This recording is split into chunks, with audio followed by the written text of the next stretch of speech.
जय जय रघुवीर समर्थ. समर्थ म्हणतात की निसर्ग हा आपला गुरु आहे. समर्थ म्हणतात की निसर्ग हा आपला गुरु आहे. कारण या निसर्गाकडून सुद्धा आपल्याला भरपूर काही शिकायला मिळतं. या निसर्गाकडून सुद्धा आपल्या ज्ञानामध्ये वाढ होते आणि या निसर्गाकडून सुद्धा आपल्याला उत्तमाचा मार्ग मिळतो असं समर्थ आपल्याला इथे सांगतात. आणि म्हणून समर्थ म्हणतात की निसर्ग हा आपला गुरु आहे. जी कोण व्यक्ती आपल्याला उत्तमाचा मार्ग दाखवत असेल, ज्ञानाचा मार्ग दाखवत असेल, उत्तमाचा रस्ता दाखवत असेल, ती सुद्धा व्यक्ती आपल्यासाठी गुरुच आहे असं समर्थ आपल्याला इथे सांगतात. आणि म्हणून समर्थ म्हणतात की निसर्गाकडून आपल्याला भरपूर काही शिकायला मिळतं.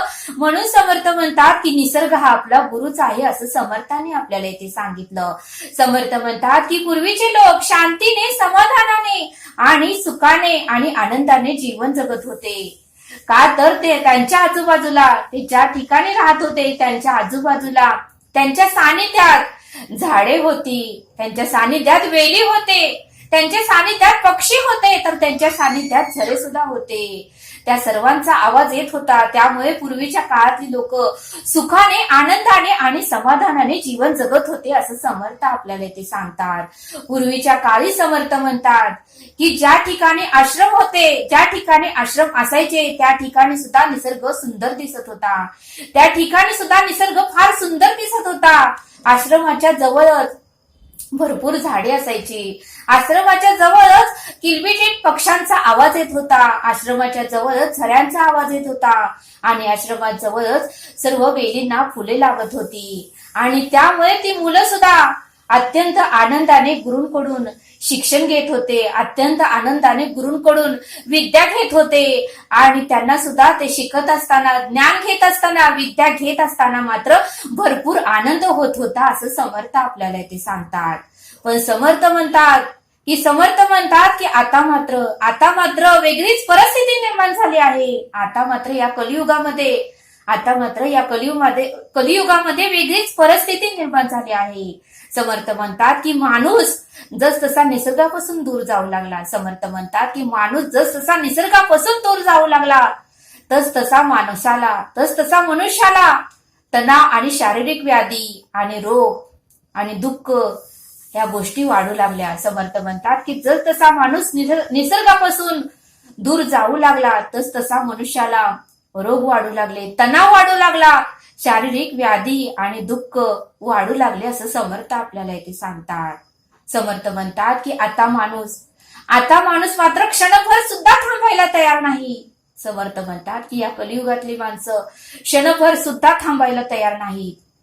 समर्थ म्हणतात की कोण कोणाशी बोलायलाही तयार नाही. समर्थ म्हणतात की एवढा माणूस बिझी झाला आहे, एवढा कामामध्ये व्यस्त झाला आहे, एवढं त्या माणसाने स्वतःला आपल्या कामामध्ये गुंतून घेतला आहे की एकमेकाला बोलायलाही त्याच्याकडे वेळ नाही असं समर्थ आपल्याला इथे सांगतात. म्हणून समर्थ म्हणतात की आनंदाने खळखळून मन मोकळेपणाने हसायला कोण तयारच नाही. समर्थ म्हणतात की या कलियुगामध्ये आनंदाने खळखळून मन मोकळेपणाने कोणी हसायला तयारच नाही. कारण त्या व्यक्तीने स्वतःला कामामध्ये एवढं गुंतवून घेतलं आहे असं समर्थ आपल्याला इथे सांगतात. म्हणून समर्थ म्हणतात की या कलियुगातील मनुष्याचे चेहरे हे सुतकी चेहरे झाले आहेत, निराश चेहरे झाले आहेत. ताण तणावाचे ओझे त्यांच्या चेहऱ्यावर दिसत आहे. कधीही त्यांच्या चेहऱ्यावर हास्य दिसतच नाही, कधीही त्यांच्या चेहऱ्यावर आनंद दिसतच नाही. आणि मनुष्य मात्र सतत धावत पळत चालला आहे. मी कसा श्रीमंत हो, माझ्याकडे कसा पैसा येईल, माझ्याकडे कधी गाडी येईल, माझ्याकडे कधी बंगला येईल, तर माझ्याकडे कधी शेती येईल, मी कधी श्रीमंत होऊ, असं करत करत माणूस पळतच चालला आहे. तो थांबायला मात्र विसरूनच गेला आहे. आणि मग परत मात्र थकतो आणि एक दिवशी मरून जातो. त्या सगळ्याचा उपभोग सुद्धा घेत नाही असं समर्थ आपल्याला इथे सांगतात. आणि म्हणून समर्थ म्हणतात की क्षणभर आपण थांबलं पाहिजे, क्षणभर स्वतःसाठी वेळ दिला पाहिजे, क्षणभर स्वतःसाठी प्रेम केलं पाहिजे, क्षणभर आपण दुसऱ्याला सुद्धा आनंद दिला पाहिजे, क्षणभर तर स्वतः सुद्धा आनंदित झालं पाहिजे असं समर्थ आपल्याला इथे सांगतात. म्हणून समर्थ म्हणतात की येथे कोरडेपणा वाढत चालला आहे, मनुष्यामध्ये कोरडेपणा वाढतच चालला आहे, माणूस यंत्राप्रमाणे व्हायला लागला आहे. समर्थ म्हणतात की मनुष्य हा यंत्राप्रमाणे व्हायला लागला आहे. ना शेजारच्यांची चौकशी करत नाही, शेजारच्यांची चौकशी करत नाही. त्याच्यामध्ये कोरडापणा वाढतच चालला आहे. लढा जिव्हाळा दया प्रेम शांती आपुलकी कमी होत चालले. समर्थ म्हणतात की मनुष्यामध्ये जिव्हाळा दया प्रेम शांती आपुलकी पूर्णपणे कमी होत चाललेले आहे आणि सुख हरवत चाललेलंच आहे. सुख मात्र हरवलं आहे असं समर्थ आपल्याला इथे सांगतात. आणि म्हणून समर्थ म्हणतात की खेडी ओस पडली आहेत. म्हणून समर्थ म्हणतात की खेडी ही ओस पडली आहे आणि शहरामध्ये मात्र गर्दी वाढू लागली आहे. सर्व खेडी ओस पडली आहे आणि शहरामध्ये मात्र गर्दी वाढू लागलेली आहे असं समर्थ आपल्याला इथे सांगतात. आणि म्हणून समर्थ म्हणतात की निसर्गाचा नियम तर काय आहे. समर्थ म्हणतात की निसर्गाच्या नियमाप्रमाणे आपण वागत नाही. त्या निसर्गाच्या नियमाप्रमाणे जर आपण वागलो तर आपल्याला सुख शांती आणि समाधान प्राप्त होणार आहे असं समर्थ आपल्याला इथे सांगतात. आणि म्हणून समर्थ म्हणतात की पहाटे लवकर उठावे. म्हणून समर्थ म्हणतात की पहाटे लवकर उठावे. सकाळी लवकर उठून देह शुद्ध करून घ्यावा. सकाळी लवकर उठून देह शुद्ध करून घ्यावा आणि देवभजनी नामस्मरण करावे. देवाच्या चरणी येऊन नामस्मरण करावे. सकाळी एखादे तरी भक्तिगीत ऐकावे. सकाळी आपल्या कान तृप्त करण्यासाठी आपल्याला समाधान वाटण्यासाठी आपली सकाळ उत्तमाची जाण्यासाठी आपल्याला आनंद होण्यासाठी आपल्याला शांती होण्यासाठी सकाळी एखादे भक्तिगीत ऐकावे व त्या मोकळ्या वातावरणात फिरून यावे. समर्थ म्हणतात की त्या मोकळ्या वातावरणात फिरून यावे आणि ऑक्सिजन घ्यावा आणि फुलाप्रमाणे आपण सदैव टवटवीत राहावे. त्या मोकळ्या वातावरणात फिरून यावे ऑक्सिजन घ्यावा आणि त्या फुलाप्रमाणे आपणही टवटवीत राहायला हवे असं समर्थ आपल्याला इथे सांगतात. आणि म्हणून समर्थ म्हणतात की सकाळचं ऑक्सिजन घेतलं सकाळचं वातावरण हे खूप चांगलं असतं कारण सकाळी प्रदूषण नसतं. म्हणून समर्थ म्हणतात की सकाळचं ऑक्सिजन घ्या म्हणजे तुम्हाला कोणत्याही प्रकारचा रोग होणार नाही, कोणत्याही प्रकारचा त्रास होणार नाही, कोणत्याही प्रकारचं दुःख होणार नाही आणि कोणत्याही प्रकारची शारीरिक वेदना तुम्हाला होणार नाहीत. म्हणून समर्थ म्हणतात की सकाळी आपण फिरायला गेलो पाहिजे, ऑक्सिजन आपण घेतला पाहिजे, शुद्ध हवा आपण घेतली पाहिजे असं समर्थ आपल्याला इथे सांगतात. आणि म्हणून समर्थ म्हणतात की सकाळचं ऑक्सिजन म्हणजे अमृत सेवनच आहे. सकाळचं ऑक्सिजन म्हणजे आपल्यासाठी अमृत सेवनच आहे असं समर्थ आपल्याला इथे सांगतात. समर्थ म्हणतात की चिमणी पाखरं पहाटे लवकर उठतात. समर्थ म्हणतात की चिमणी पाखरं पहाटे लवकर उठतात. ते निसर्गाच्या नियमाप्रमाणेच वागतात. समर्थ म्हणतात की चिमणी पाखरं हे निसर्गाच्या नियमाप्रमाणेच वागतात. दिवसभर खातात पितात. समर्थ म्हणतात की दिवसभर ते इकडच्या झाडातून तिकडच्या झाडावर, इकडच्या फुलावरून तिकडच्या फुलावर असे करत जातात आणि दिवसभर खात पीत जातात. पण संध्याकाळी मात्र समर्थ म्हणतात की संध्याकाळी मात्र ते घरट्याकडे परततात. संध्याकाळी मात्र ते घरट्याकडे परततात आणि रात्रभर समर्थ म्हणतात की ती चिमणी पाखरं रात्रभर काहीही खात पीत नाहीत. रात्रभर ते काहीच खात पीत नाहीत आणि त्यांना समर्थ म्हणतात की त्यांना कुठला डॉक्टरही लागत नाही. समर्थ म्हणतात की त्या पक्ष्यांना कुठला डॉक्टरही लागत नाही. पण काही माणसं मात्र समर्थ म्हणतात की काही माणसं मात्र रात्री 12-1 पर्यंत जागरण करतात. मनुष्य मात्र रात्री 12-1 पर्यंत जागरण करतो. रात्री समर्थ म्हणतात की रात्री बेरात्री स्टँडवर रस्त्यावर काही असेल ते खातो, कुठली वस्तू असेल ते खातो, कुठं पाणी मिळेल ते पितो आणि मग सूर्योदयानंतर समर्थ म्हणतात की मग सूर्योदयानंतर 8-9 ला उठतो. रात्री 1 वाजता झोपल्यामुळे सूर्योदय झाल्यानंतर 8-9 ला उठतो. हे माणसाचं वागणं निसर्गाच्या विरुद्ध आहे. हे मनुष्याचं वागणं, हे माणसाचं वागणं निसर्गाच्या विरुद्ध आहे असं समर्थ आपल्याला इथे सांगतात. आणि म्हणून समर्थ म्हणतात की मनुष्य आता दुःखी आहे. मनुष्य निसर्गाच्या विरुद्ध वागत आहे म्हणूनच मनुष्याला दुःख वेदना त्रास आणि दुःखी आहे आणि पशुपक्षी मात्र सुखात आनंदात आणि समाधानात आहे. म्हणूनच समर्थ म्हणतात पशुपक्षी गुणवंत त्यास कृपा करी समर्थ. म्हणून समर्थ म्हणतात की पशुपक्षी गुणवंत त्यास कृपा करी समर्थ असं समर्थांनी आपल्याला ते सांगितलं. समर्थ म्हणतात की निसर्गाच्या नियमाप्रमाणे सर्व कार्य सुरूच राहते. सर्व काही कार्य हे वेळेनुसारच होते. सूर्योदय ही वेळेवर होतो, सूर्यास्त ही वेळेवर होतो. कधीही 1 मिनिट मागे पुढे त्यांनी कधीच केलं नाही. अमावस्याही वेळेवरच होते आणि पौर्णिमाही वेळेवरच होतो. उन्हाळा, पावसाळा आणि हिवाळा या सर्व गोष्टी ही वेळेतच होतात. उन्हाळा, पावसाळा आणि हिवाळा या सर्व गोष्टी वेळेतच होतात. पण मनुष्य मात्र निसर्गाच्या विरुद्ध वागत आहे. मनुष्य मात्र निसर्गाच्या विरुद्ध वागत आहे.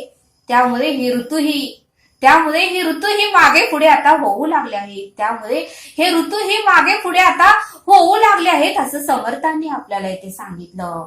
म्हणून समर्थ म्हणतात की मोराला नाचायला तरी कुणी शिकवलं. समर्थ म्हणतात की जंगलातील मोराला नाचायला तरी कोणी शिकवलं. कोणी सुद्धा त्याला शिकवलं नाही. तोच नाचायला शिकला. समर्थ म्हणतात की माशांना पोहायला तरी कोणी शिकवलं. बघा म्हटले, तुम्ही विचार करा. आणि गरुडाला आकाशात उंच झेप घ्यायला तरी कोणी शिकवलं. समर्थ म्हणतात की गरुडाला आकाशात उंच झेप घ्यायला तरी कोणी शिकवलं असं समर्थ आपल्याला इथे सांगतात. आणि म्हणून समर्थ म्हणतात की सापाला बिळामध्ये लपायला तरी कोणी शिकवलं. म्हणून समर्थ म्हणतात की एकतेची समूहाची ताकद फार मोठी असते. एकतेची आणि समूहाची ताकद फार मोठी असते. म्हणून कल्पानं राहावं. म्हणून समर्थ म्हणतात की कल्पानं राहावं हे हरणांना, हत्तींना तरी कोणी शिकवलं. कल्पानं राहावं हे हरणांना, हत्तींना तरी कोणी शिकवलं. बघा म्हणले समर्थ, जरा बारकाईने तुम्ही निरीक्षण करा. जरा बारकाईने त्यांच्याकडे बघा म्हणले. हत्ती कधीही एकटा नसतो. भरपूर समूहाने हत्ती असतात. हरिण कधीही एकटा नसतो. समूहाने हरिण असतात. माकडे कधीही एकटे नसतात. 100-200 माकडे एकत्र असतात. मुंग्या कधीही एकटे नसतात. 1000 तिथं 2000 मुंग्या एकट्या असतात. मधमाशा कधीही एकट्या नसतात. 1000 तिथं 2000 मधमाशा एकत्र असतात. सिंह कधीही एकटा नसतो. समूहाने सिंह असतात. वाघ ही कधी एकटा नसतो. समूहाने वाघ असतात. मग समर्थ म्हणतात की त्या पशुपक्ष्यांना तरी कोणी शिकवलं. त्या पशुपक्ष्यांना कल्पानं राहायचं तरी कोणी शिकवलं.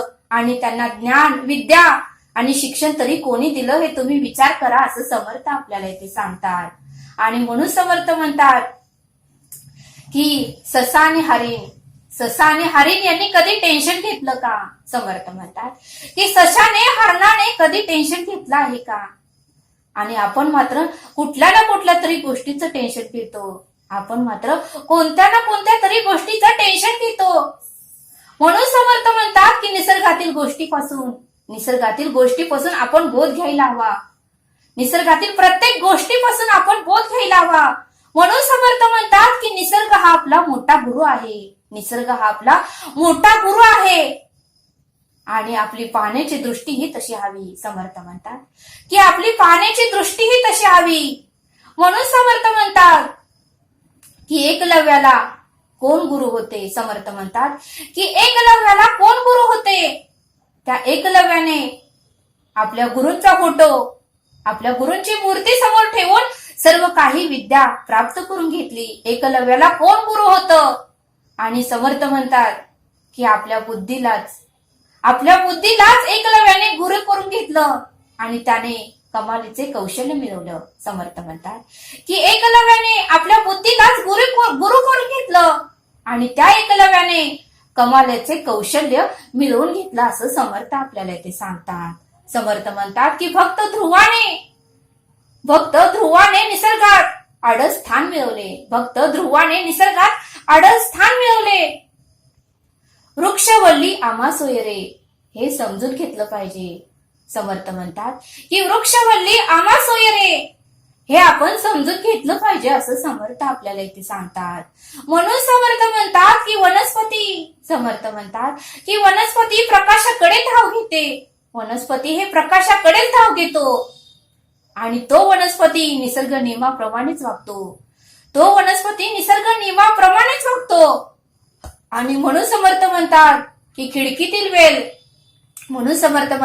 खिडकीत आलेला वेल सूर्यप्रकाशाकडे जातो. खिडकीत आलेला वेल सूर्यप्रकाशाकडे जातो आणि झाडे वेली सूर्यप्रकाशाकडे उंच जातात. कोणतीही झाडे कोणतीही वेली हे सूर्यप्रकाशाकडे उंच जातात. म्हणून समर्थ म्हणतात की माणसानेही तसाच विचार करावा. माणसानेही त्यांच्याकडून एखादा तरी गुण घ्यायला हवा आणि त्या निसर्गाप्रमाणे कधीतरी वागायला हवं. माणसानेही तसा विचार करायला हवा. म्हणून समर्थ म्हणतात की अंधारातून प्रकाशाकडे आपल्याला जायचं आहे. म्हणून समर्थ म्हणतात की अंधारातून आपल्याला प्रकाशाकडे जायचं आहे आणि प्रकाश हेच ज्ञानाचे प्रतीक आहे. समर्थ म्हणतात की प्रकाश हेच आपल्या ज्ञानाचे प्रतीक आहे असं समर्थ आपल्याला सांगतात. म्हणून समर्थ म्हणतात की ज्ञानी व्हावं. म्हणून समर्थ म्हणतात की ज्ञानी व्हावं. पाणी व द्रव्य पदार्थ समपातळीत राहतात. त्यातूनच सर्व जीवांना समान माना. त्या सर्व जीवांनाही तुम्हीही समान माना असं समर्थ आपल्याला ते सांगतात. म्हणून समर्थ म्हणतात की झाडे वेली यांच्याकडूनही आपण काहीतरी शिकावे. झाडे वेली फुले फळे पक्षी यांच्याकडूनही आपण काहीतरी शिकावे. आणि म्हणून समर्थ म्हणतात की जगा आणि जगू द्या. तुम्हीही आनंदाने जगा आणि इतरांनाही आनंदाने जगू द्या असं समर्थ आपल्याला ते सांगतात. आणि म्हणून समर्थ सांगतात की गाई म्हैस बैल. म्हणून समर्थ म्हणतात की गाई म्हैस बैल आणि हत्ती आणि कोणतेही जनावरे चारा खातात. कोणतेही जनावरे हे चारा खातात आणि आहार घेतात. कुठलाही चारा खातात, गवत खातात आणि आपला आहार घेतात. पण समर्थ म्हणतात की ते कधी दातही घासत नाहीत. समर्थ म्हणतात की ते कधी दातही घासत नाहीत आणि त्यांच्या तोंडाचा वासही कधी येत नाही. एकदा वैरण टाकली, समर्थ म्हणतात की गाई म्हैस बैल यांना एकदा वैरण टाकली, दोनदा टाकली की ते खातील, पोट भरून खातील. पण एकदा पोट भरल्यावर मात्र तिकडे ते पाहत नाही. एकदा पोट भरल्यावर मात्र गाई म्हैस बैल त्या चाऱ्याकडे त्या वैरणीकडे पाहत नाही. आणि माणूस मात्र समर्थ म्हणतात की माणसाचं मात्र उलट आहे. माणूस मात्र पोट भरलं की पेटी भरायला लागतो. पोट भरलं की पेटी भरायला सुरू करतो. म्हणून समर्थ म्हणतात की जास्त खाण्याने सुस्ती वाढते. म्हणून समर्थ म्हणतात की जास्त खाण्याने सुस्ती वाढते आणि कमी खाण्याने स्फूर्ती वाढते. जास्त खाण्याने स्तुती वाढते आणि कमी खाण्याने स्फूर्ती वाढते असं समर्थ आपल्याला ते सांगतात. म्हणून समर्थ म्हणतात की काय खायचे जिभेऐवजी पोटाला विचारावे. काय खायचे हे जिभेऐवजी आपल्याला पोटाला विचारावे असं समर्थ आपल्याला इथे सांगतात. आणि म्हणून समर्थ म्हणतात की आजकाल खाणं सुद्धा वेगळंच झालं आहे. आजकाल खाणं सुद्धा पूर्णपणे वेगळं झालेलं आहे. आजकालचं खाणं पिझ्झा बर्गर मॅगी असे पदार्थ खातात आणि त्यामुळेच मनुष्य आजारी पडत आहे. पौष्टिक आहार मनुष्य घेतच नाही. पूर्वीच्या काळी जे काही पौष्टिक पदार्थ होते त्यामुळे मनुष्य आजारी पडत नव्हता. पण आता मात्र वेगळेच खाद्यपदार्थ आले आहे. आलेला आहे. पिझ्झा आलेला आहे, बर्गर आलेला आहे आणि मॅगी आलेली आहे. अनेक प्रकारचे खाद्यपदार्थ आलेले आहेत आणि ते खाऊनच मनुष्य आजारी पडत आहे असं समर्थ आपल्याला इथे सांगतात. आणि म्हणून समर्थ म्हणतात की निसर्गाकडून आपण बरंच काही शिकलं पाहिजे. निसर्ग हा आपला पहिला गुरु आहे असं समर्थ आपल्याला इथे सांगतात. आणि म्हणून समर्थ म्हणतात की बारकाईने त्या निसर्गाचं सुद्धा आपण निरीक्षण केलं पाहिजे आणि त्याचे गुण आपण आत्मसात करून घेतले पाहिजेत असं समर्थ आपल्याला इथे सांगतात. समर्थ आपल्याला एक श्लोक देतात. यथा सांगरे कर्म तेही घडेना, घडे कर्म ते पुण्य गाठी पडेना, दया पाहता सर्व भूती असेना, फुकाचे मुखी नाम तेही वसेना. या श्लोकाचा अर्थ समर्थ सांगतात की कलियुगामुळे पूजा अर्चा कर्म यथासांग घडत नाही. कलियुगामुळे पूजा अर्चा आणि कर्म ही यथासांग घडत नाही. आणि जे काही थोडे बहुत धर्म कर्म घडते त्याचे पुण्यही पदरी पडत नाही. जे काही थोडे बहुत धर्म कर्म घडते ते पुण्यही पदरी पडत नाही. मनामध्ये सर्व प्राणी मित्राविषयी आस्था व दयाभाव असावा तर तोही नाही. मनामध्ये सर्व प्राणी मित्राविषयी आस्था व दयाभाव असावा तर तोही नाही. भगवंताचे नाम फुकट आहे तर मुखी तेही घेत नाही. भगवंताचे नाम फुकट आहे तर ते सुद्धा मुखामध्ये घेत नाही. आणि म्हणून समर्थ म्हणतात की मनुष्य हा दुःखी होत आहे. असा या श्लोकाचा अर्थ समर्थांनी आपल्याला इथे समजावून सांगितला. तरी आता आपण येथेच थांबूया. भेटूया पुढील भागात. धन्यवाद. जय सद्गुरु.